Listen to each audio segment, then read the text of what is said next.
comment, selon vous, devient-on chrétien? Devient-on chrétien? Bien, on a été élevé avec des parents qui étaient catholiques, alors on a continué. Bien, d'après moi, c'est en pratiquant la religion. Chacun travaille à sa manière. Là-dessus, on n'est pas obligé de toujours être à l'Église pour parler à Dieu ou bien parler à un être à qui on a confiance.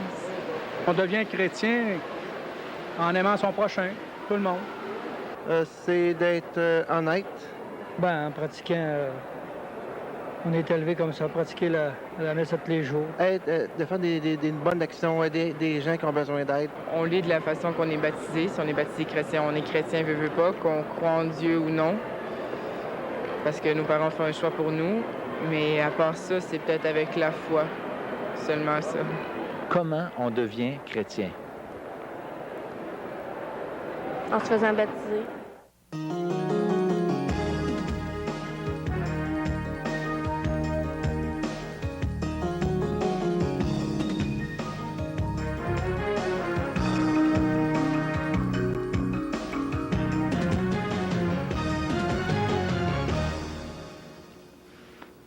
Mesdames, Messieurs, bonjour et re-bienvenue à l'émission L'heure de la bonne nouvelle. C'est déjà la 13e et dernière émission de la présente série 2002 ayant pour thème « Questions d'hommes et réponses de Dieu ».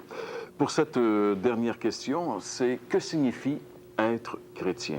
C'est toute une question parce qu'il y a beaucoup de gens aujourd'hui qui disent être chrétiens, mais lorsqu'on regarde la définition que la Bible donne du terme et qu'on regarde ce que les gens en pensent, il y a comme deux discours assez différents. N'est-ce pas, Gaston?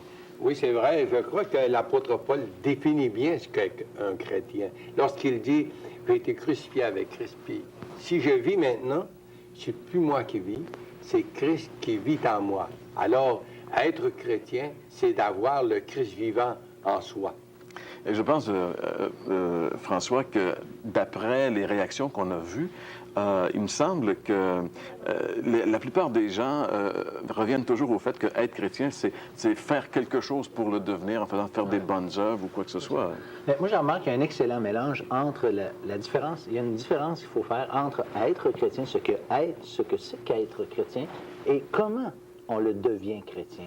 Et ça, c'est important. Puis cette réponse, en étant baptisé, par exemple, elle revient assez souvent.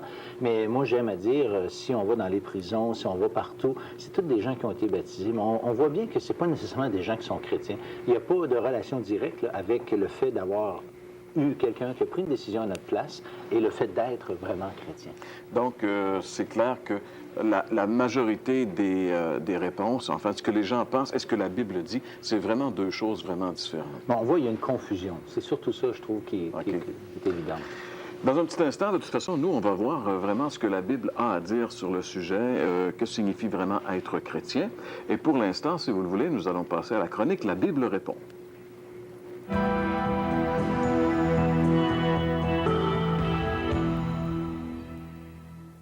Tous ceux qui se disent chrétiens, le sont-ils vraiment?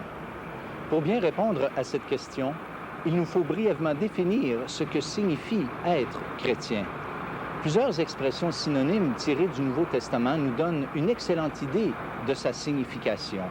Des expressions comme être un disciple, être sauvé, une personne née de nouveau ou un converti, chacune de ces expressions donne une excellente idée de ce que veut dire être chrétien. Si, le cas échéant, certaines de ces expressions ne collent pas à votre réalité, c'est que la question d'aujourd'hui est pertinente pour vous. Il faut admettre que tous ceux qui se disent chrétiens ne sont pas tous chrétiens.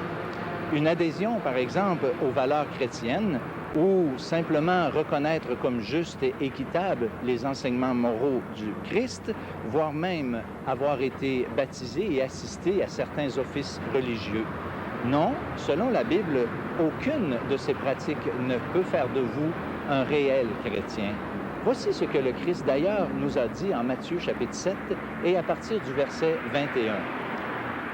Ceux qui me disent « Seigneur, Seigneur », n'entreront pas tous dans le royaume des cieux.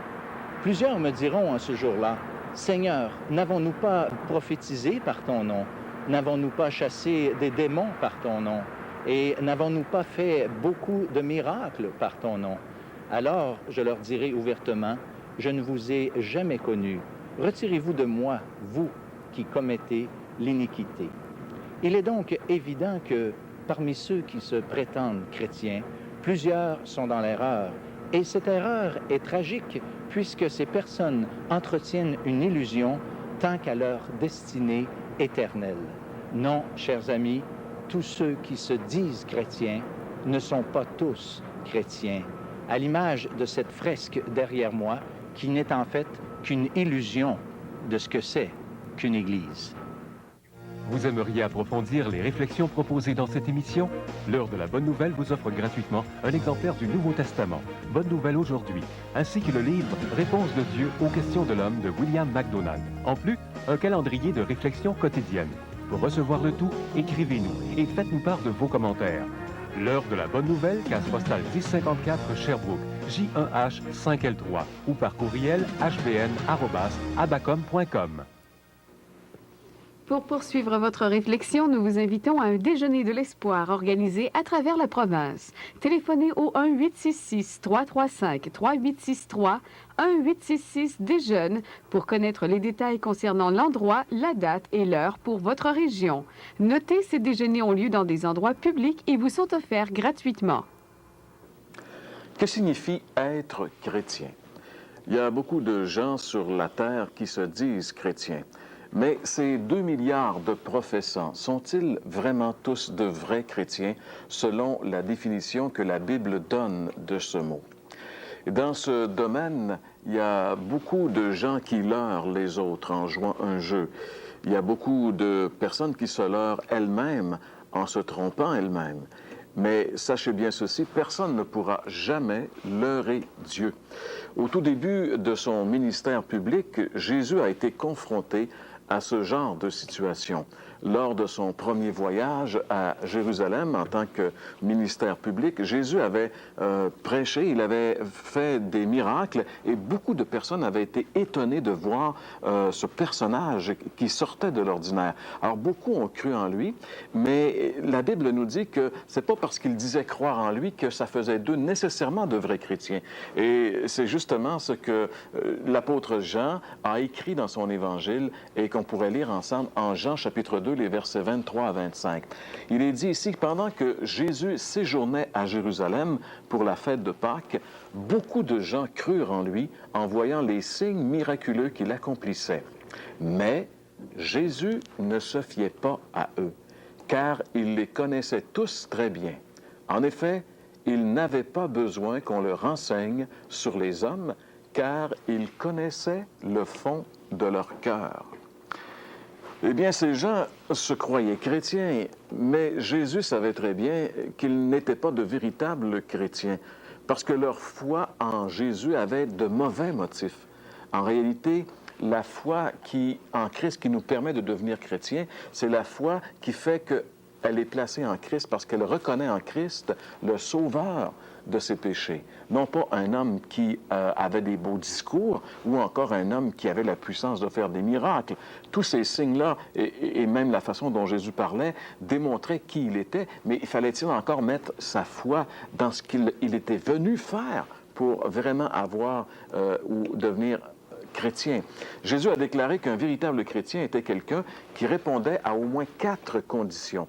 Et nous allons rapidement examiner chacune de ces conditions pour vérifier, à savoir si, oui ou non, nous sommes un vrai chrétien. La première condition, nous la retrouvons dans l'Évangile selon Luc au chapitre 13 et au verset 3. Nous lisons ceci. C'est Jésus qui parle et il dit « Si vous ne vous repentez pas, vous périrez tous. » Donc, selon Jésus ici, un véritable chrétien est quelqu'un qui a connu une expérience que la Bible appelle la repentance. Impossible d'être un vrai chrétien sans avoir passé par une véritable repentance. Vous vous demandez peut-être qu'est-ce que c'est que la repentance? Qu'est-ce que Dieu attend de moi finalement? Eh bien, le mot français repentance, c'est la traduction d'un mot grec. C'est le mot métanoïa. Encore là, ça ne vous dit peut-être pas grand-chose, mais peut-être que vous connaissez l'expression métamorphose qui signifie un changement de forme, comme par exemple la chenille qui va se métamorphoser en papillon. Dans les deux mots, métanoïa et métamorphose, il y a le même préfixe qui est le mot méta en grec, qui signifie un changement. En réalité, la repentance, c'est un changement. C'est un changement au niveau de notre attitude. Par nature, on ne veut rien savoir de Dieu, on vit notre vie dans l'indépendance, on veut s'amuser, on veut avoir du plaisir, on veut faire de l'argent. Mais un beau jour, peut-être que notre conscience est reprise et puis elle nous parle. Elle nous parle au point de nous rappeler qu'on n'est pas correct, qu'on est pécheur et qu'on doit changer d'attitude face à Dieu. C'est ça la repentance. C'est accepter de voir les choses comme Dieu les voit. La repentance, c'est accepter ce que Dieu dit de moi et ce qu'il dit de lui. La repentance, c'est reconnaître que Dieu est saint et que moi, je suis un pécheur. Dieu me dit dans sa parole que je suis esclave d'une puissance qui m'habite et qui me pousse à me révolter contre Dieu. Cette puissance me rend égoïste et fait de moi-même le Dieu de ma vie. Et ça, c'est vrai pour tous les êtres humains qui vivent sur la planète. Cette puissance, la Bible l'appelle le péché. Et la repentance, c'est justement reconnaître ce fait et vouloir changer les choses. La repentance, c'est reconnaître que je suis un pécheur et qu'à cause de cela, je suis en train de scraper ma vie et que je suis tout à fait incapable de m'en sortir moi-même. La repentance, c'est reconnaître le péché dans ma vie et avoir le désir de changer les choses. Et comme seul Jésus peut vraiment changer ma vie, c'est venir à lui dans la foi, en abandonnant tout péché et en lui donnant ma vie pour qu'il en fasse ce qu'il veut. C'est ça la repentance. Et Jésus dit, si vous ne vous repentez pas, vous périrez. J'aimerais te poser la question, as-tu changé de vie? As-tu abandonné tout péché? Jésus a dit que sans repentance, il était impossible d'être un vrai chrétien. Donc, première condition pour être un vrai chrétien, c'est se repentir, c'est avoir passé par une expérience de repentance. La deuxième condition, on la retrouve dans l'Évangile selon Matthieu au chapitre 18 et au verset 3. Et encore ici, il est question d'une parole de Jésus qui dit ceci. Jésus qui s'adressait à la foule dit « Si vous ne vous convertissez pas, vous n'entrerez pas dans le royaume de Dieu. » Alors, ici, Jésus déclare qu'il est impossible d'être un vrai chrétien, qu'il est impossible, si vous voulez, d'entrer dans le royaume de Dieu, c'est une définition, sans une véritable conversion. Comme pour le mot repentance, le mot conversion, ce n'est pas un mot qui est très usuel. On va essayer d'en comprendre le sens. C'est la traduction française du verbe grec strépho, qui signifie littéralement se retourner, ou enfin se tourner vers. C'est-à-dire que je m'en allais dans une direction, se convertir, c'est changer de direction. On pourrait dire, par exemple, je m'en vais dans une direction, la repentance, c'est arrêter, et la conversion, c'est maintenant me diriger en sens inverse. Alors la conversion, c'est se détourner de quelque chose pour se tourner vers une autre chose. Eh bien, si la repentance est un changement d'attitude, on peut dire que la conversion, c'est un changement de direction. Une véritable conversion, c'est un changement complet d'orientation, c'est un volte-face entier vers le Seigneur. La Bible nous révèle que, par nature, nous tournons tous le dos à Dieu. On le fuit. On marche dans la direction opposée de Dieu. La conversion, c'est un acte de volonté qui produit justement un changement d'orientation radicale.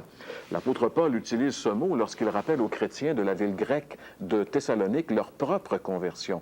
On peut lire ensemble, si vous le voulez bien, dans la première lettre de Paul aux Thessaloniciens, chapitre 1 et le verset 9.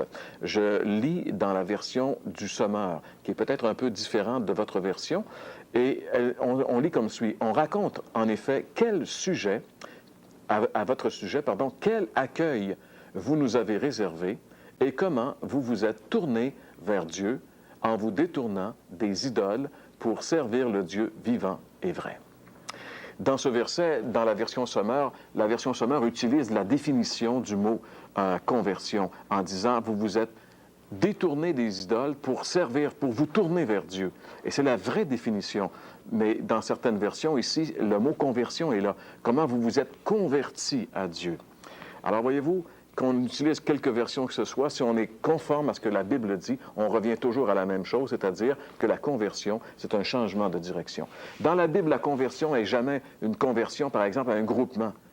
Avant, j'étais dans telle religion, maintenant, je me suis converti à une autre religion. C'est possible de faire ça, mais ce n'est pas la conversion selon la Bible. Changer de religion, ce n'est pas la conversion selon la Bible. Changer d'église, ce n'est pas la conversion. Dans la Bible, la conversion est toujours la conversion à Dieu. On se convertit à Dieu. On se tourne vers Dieu. Et s'il faut absolument se convertir, c'est parce qu'on ne naît pas chrétien. On ne vient pas au monde chrétien. On devient chrétien par un choix volontaire. Un jour, on décide, parce que Dieu nous a montré que nous étions sur la mauvaise direction, on décide de changer de direction, de s'engager à marcher avec Dieu. J'aimerais te poser la question, est-ce que tu t'es déjà converti au Seigneur? Ta vie a-t-elle changé de direction? Jésus a dit qu'un vrai chrétien, c'est quelqu'un qui s'est converti. Première condition, Jésus a dit qu'il faut se repentir. Deuxième condition, un chrétien, c'est quelqu'un qui s'est converti. Troisième condition maintenant, on peut lire ensemble cette fois-ci, dans l'Évangile selon Jean, au chapitre 8, et nous allons lire le verset 24, où Jésus dit ceci. « Si vous ne croyez pas que moi je suis, vous mourrez dans vos péchés. » C'est une drôle de phrase peut-être pour quelques-uns, que Jésus dit, si vous ne croyez pas que moi je suis. Il n'y a pas d'erreur de français. Il faut simplement saisir que dans l'Ancien Testament, Dieu s'est révélé comme étant le je suis. Un jour, Dieu s'est révélé à Moïse, et puis il a dit à Moïse, tu vas aller voir mon peuple pour l'appeler à sortir de l'Égypte. Et Moïse a dit, si je dis aux Israélites, Dieu m'a dit de vous dire ceci, alors ils vont me dire, oui, mais il s'appelle comment ton Dieu? Alors Dieu a dit à Moïse, eh bien, tu leur diras, celui qui s'appelle Je suis, vous dit. Alors ça, c'est la façon dont Dieu s'est révélé dans l'Ancien Testament. Je suis. Et dans le Nouveau Testament, Jésus dit, si vous ne croyez pas que moi je suis, donc en disant cette phrase, Jésus s'identifie lui-même à Dieu, donc il décline, enfin non pas il décline, mais il déclare sa déité, qu'il est vraiment Dieu. Alors il faut croire qui est Jésus. Ça c'est la troisième condition, qui est, on pourrait le dire, la foi en qui est Jésus et en ce qu'il a fait. Jésus déclare ici que seule la foi en lui peut faire de nous un vrai chrétien. Sinon, nous mourrons dans nos péchés. Dans la Bible, le mot « croire », c'est plus que de savoir quelque chose. Le mot « croire », c'est vraiment mettre sa confiance, se confier en. Je peux connaître bien des choses et bien des faits sur Jésus, mais cela ne fait pas de moi un vrai chrétien.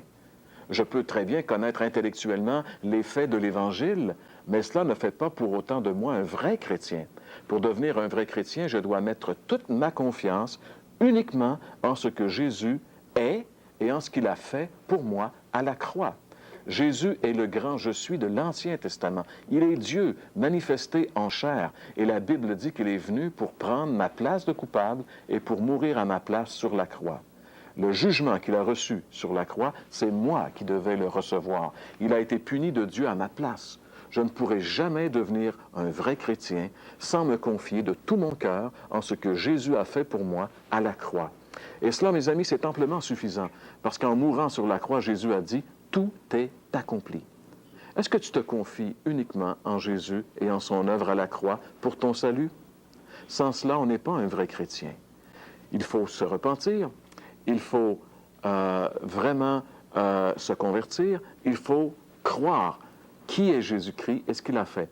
Et la quatrième et dernière condition, cette fois-ci, on la retrouve dans l'Évangile selon Jean, au chapitre 3 et au verset 3. Jésus dit quelque chose ici à un homme qui s'appelle Nicodème. Il lui dit, « Si un homme ne naît de nouveau, il ne peut ni voir ni entrer dans le royaume de Dieu. » Selon les paroles même de Jésus, un vrai chrétien, c'est quelqu'un qui est né 2 fois. Est-ce que tu es né 2 fois?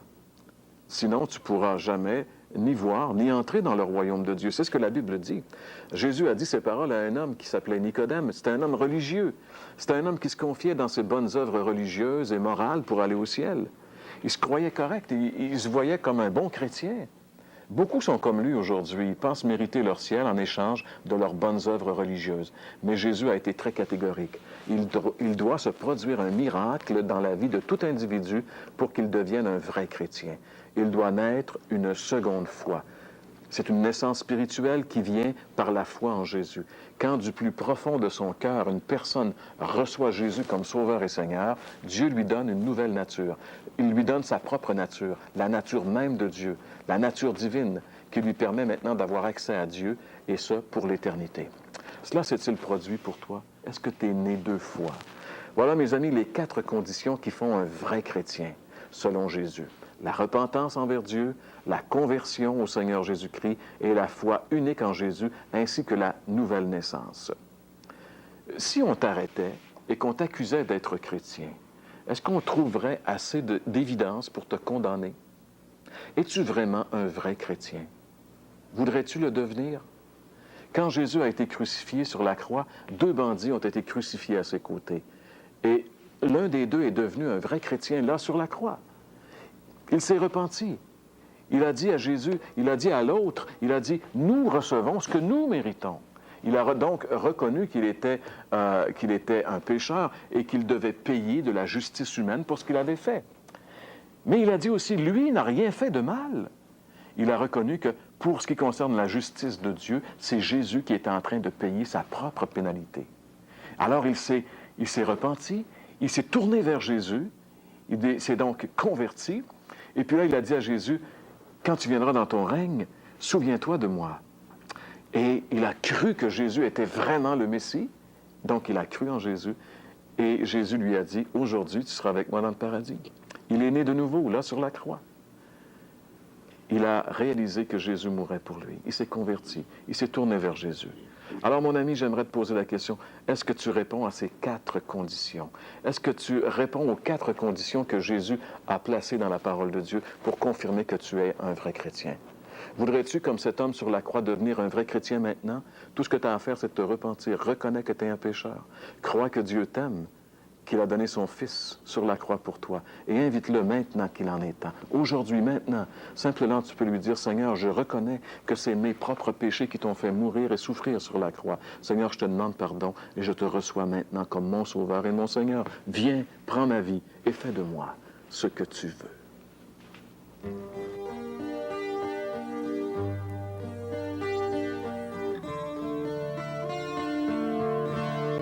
Dieu, pourquoi?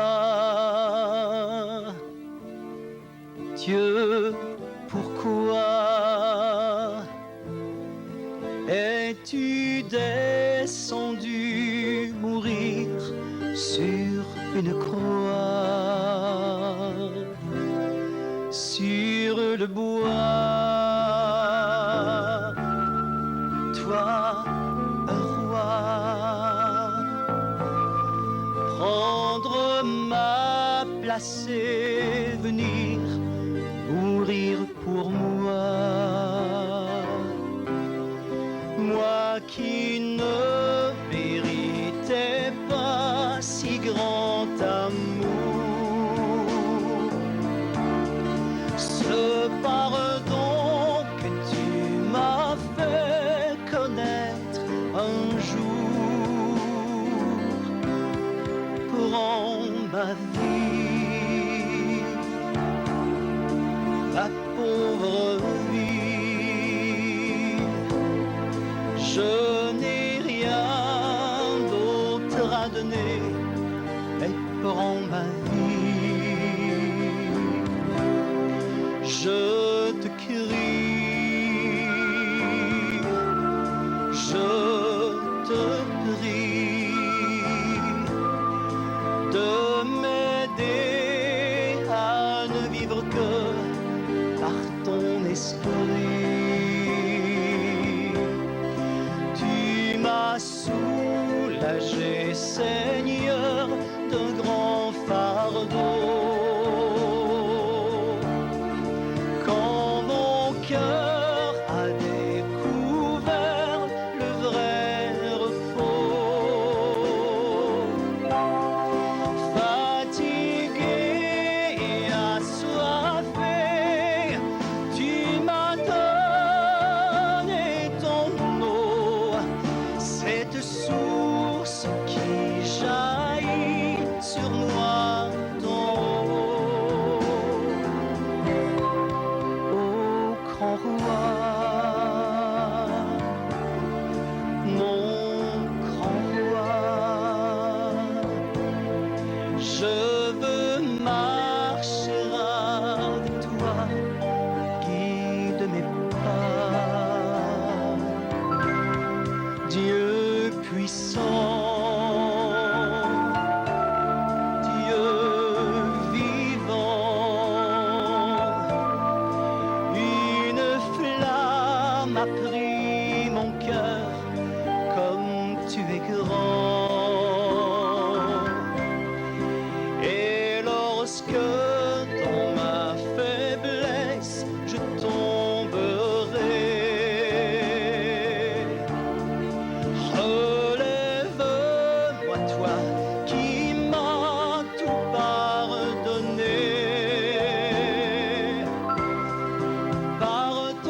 Merci beaucoup, Jacques Whitney. Oui, merci, Jésus, d'être venu jusqu'à nous. C'est ça la bonne nouvelle, c'est que Dieu nous a tant aimés qu'il est venu nous chercher là où nous étions. Et peu importe où vous êtes présentement, même si vous croyez être dans le désespoir le plus complet, sachez que Dieu a le bras assez long pour vous sortir de quelque situation que ce soit. Et son bras s'appelle Jésus, son Fils unique. C'est de lui dont nous avons le plaisir de parler ici à l'heure de la bonne nouvelle et aussi dans les déjeuners de l'espoir. Samedi prochain, le 13 avril, je serai donc à Sainte-Marie-de-Beauce, au restaurant Motel La Différence sur la rue Cameron pour un déjeuner de l'espoir. C'est à 9 h, donc Sainte-Marie-de-Beauce. Ça me fera plaisir de rencontrer tous les gens de la Beauce qui sont dans cette région-là. Et toi, François, tu vas être dans une autre région? Oui, dans la belle région de Valleyfield, au restaurant du Boulevard, à la même date, en même temps que toi, donc le 13 avril, 9 h, pour un déjeuner de l'espoir. Je donnerai mon témoignage. Alors donc, Gaston, ça met un terme à notre série 2002. C'était les 13 émissions avec ce thème « Questions d'âme, réponse de Dieu ». Et puis, on espère bien pouvoir revenir en 2003, n'est-ce pas? Oui, c'est vrai, oui. Dieu voulant, on devrait revenir en 2003, avec une nouvelle série, bien sûr. C'est ça. Alors, merci bien, François. Merci, Gaston. Nous, on vous dit bonjour pour le reste de la saison et on devrait se retrouver l'année prochaine pour une autre série de l'heure de la bonne nouvelle. Entre-temps, vous avez nos coordonnées pour nous rejoindre, alors n'hésitez pas. À la prochaine. Pour poursuivre votre réflexion, nous vous invitons à un déjeuner de l'espoir organisé à travers la province. Téléphonez au 1-866-335-3863, 1-866-DÉJEUNE pour connaître les détails concernant l'endroit, la date et l'heure pour votre région. Notez, ces déjeuners ont lieu dans des endroits publics et vous sont offerts gratuitement. Vous aimeriez approfondir les réflexions proposées dans cette émission? L'heure de la bonne nouvelle vous offre gratuitement un exemplaire du Nouveau Testament, Bonne nouvelle aujourd'hui, ainsi que le livre Réponse de Dieu aux questions de l'homme de William MacDonald. En plus, un calendrier de réflexion quotidienne. Pour recevoir le tout, écrivez-nous et faites-nous part de vos commentaires. L'heure de la bonne nouvelle, case postale 1054 Sherbrooke, J1H 5L3 ou par courriel hbn@abacom.com.